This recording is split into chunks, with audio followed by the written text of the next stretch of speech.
Hwaini wa tariki 15 mweri wa 5 mwaka uyu niguo Daisy Wanjiku aumire kwao ari muthi umwe tu mbere ya gucokereria mathomo make tamu-ini ya keri. Kura kwa Wanjiku ni murutwo thukuru-ini wa iritu wa Kahuia kaunti-ini ya Murang'a gutuirie family yake na ciuria nyingi na methugunda o undu umwe na gutuma morwo ni toro magicurania kuria angikorwo ari. Mtoto alikuwa anajiandaa kwenda shuleni. Jioni alikuwa anapangusa viatu zake akipiga pasi akijiandaa kwenda shuleni. Ndio alimaliza kujiandaa, akatengeneza vitu zake zote, akapolish viatu. Ndio diposa akarudi akaingia ndani, akaambia wale wengine ameenda kwa room yake kulala, but akatoa bagi yake moja ile inakuanga na shopping, but ilikuwa ameweka manguo, na akaweza kujificha hao wengine na akaweza kutoka nyumbani. Ilikuwa ni 2:30 jioni. Wakati nilikuja nikafika kwa nyumba, nikawauliza mtoto ako wapi Daisy, kama amejiandaa kuhusu shuleni, sababu nimekuja na shopping yake, nimekuja na vitu zake zote. Ndiposa nikaambiwa amelala. Nikaingia kwa room yake, sikumpata kwa hiyo room, na nikaenda kwa room zote nikamtafuta, nikamuita nje, nikaona hayuko. Tukaanza kumtafuta, wengine wakaenda saidi ya Kimbo, wengine saidi ya Mugutha, tukamtafuta area yote na hatukumpata. Kuringana na mamu wao Julia Wairimu Githaiga, ikoretwo ri thabari ihuirwo ni matarania, Wairimu akiuga ndario na thayo kuma riria mwariorire. Kiafya nasikia kwamba ninafinyika sababu ya huyu mtoto wangu ambaye alitoroka. Jambo ya pili, ninasikia kwamba nilishindwa kufanya kazi. Sasa maisha yetu kama familia tumekosa amani.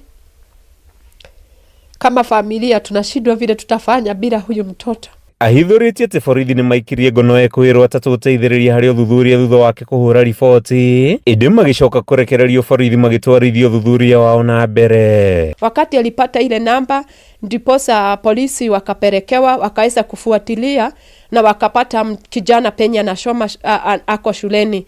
Wakati walienda kwa hiyo shule, wakaenda wakamshika huyo kijana, akaweza kupeana namba ya, akasema mtoto alikuja huko kwake on Friday 17th mwezi wa 5 na akaweza kutoka on Saturday. Anu Wangari uria ni mwari wa nyina nake ndatete mwihoko, akihoya Wanjiku kuhunduka na mucii niguo atwarithie na mbere mathomo make, akiuga kuma uria acungiriirio kuhinga biashara yake niguo anyitanire na mamu wao kumwetha. Nilikuwa nimefunguliwa cyber yangu, my own employment cyber town poster, nikaifanya for around 8 months, but sasa venye amepotea, hii ndio ilikuwa inaketa medication na other house arrears, so venye amepotea inabidi nifunge ndio tukuje tusaidiane kutafuta huyo mtoto. Mieri eri kuma mwari ore Wairimu athiete na mbere na kwihoka mwari ndari hatikaine, akihoya mundu ungikorwo akimenya hari ari kumakinyiria ndumiriri niguo mathirwo ni meciria moru na thabari itathiraga cia kumwetha. Ningeomba uweze kuwasiliana nami, namba yangu ya simu najua,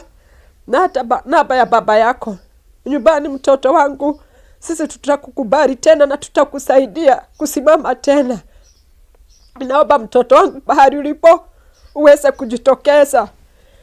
Sisi hatuna shida, venye atarudi tutamsaidia, kama ni counseling tutampeleka, venye yako sisi tuko tu sawa. So penye yako tafadhali Daisy, kama unatusikia unatuona, tafadhali rudi home. We have no problem with you, just come back the way you are. Handu-ini ha Kameme TV kuma Juja kaunti-ini ya Kiambu, ritwa riakwa ni Mathew Ndung'u.